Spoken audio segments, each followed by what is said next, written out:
15th of December 1993, Wednesday. The morning was busy with people lining up outside in the council foyer, waiting for me to buy their art.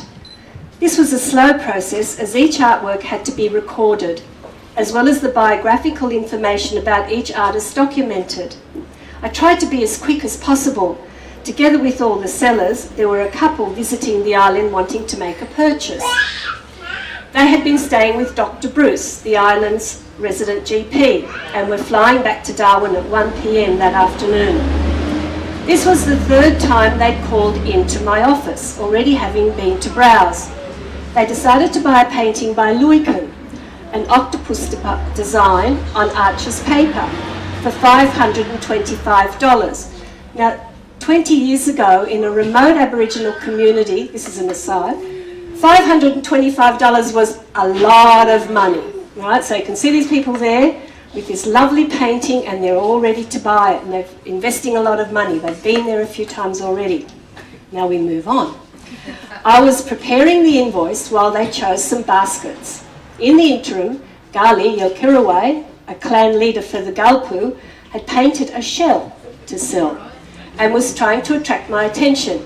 He kept coming into the building, knocking on my door and peering through the glass window between the office and the hall. I accepted the shell and told him other people were ahead of him and to be patient and wait his turn.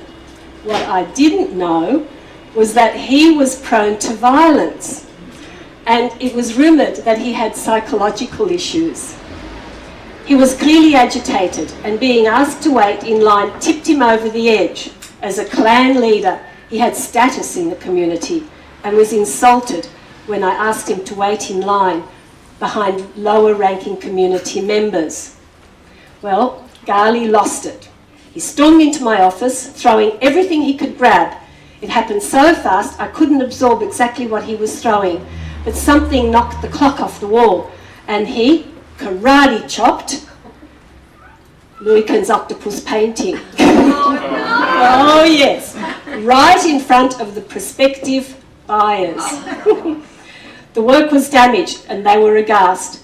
He then directed his abuse towards me and started to collect all the Morningstar poles I had bought, and all I could think of doing was to escape from the room as quickly as possible. I called out to Andy and Richard and they came to the rescue of the Morningstar poles. It didn't matter about me. Richard seized the damaged painting and told me to take it and wait in his office while he spoke to Gali. Gali told Richard that he didn't have time to wait because he had to be available for a deceased body that was coming to the island. Saying that I needed to understand the situation, both Richard and Alfred defended and excused Gali's actions, saying that he was distressed about the funeral. They told him in future he should come to them if he was upset and had a grievance, instead of running amok. There was no mention of the damage he caused, and when I brought it up, I was told it would be discussed yalala, which means later, after the funeral. Afterwards, I heard gossip that the deceased was involved in black magic ritual death. This may have further contributed to Gali's agitation. I was told when he was examined there were cuts on his wrists and on his body, and his scaly skin had somehow been smoothed. Scaly skin was common on the island, being a result of kava abuse. Gali's brother had died in July under suspicious circumstances. Officially it was a heart attack, but locals talked about his body being drained of blood and to a state where the heart attack is induced. I hope you enjoyed that little extract out of my book. Thank you very much for joining me on this very special evening, and I hope you enjoy the rest of the evening. Thank you.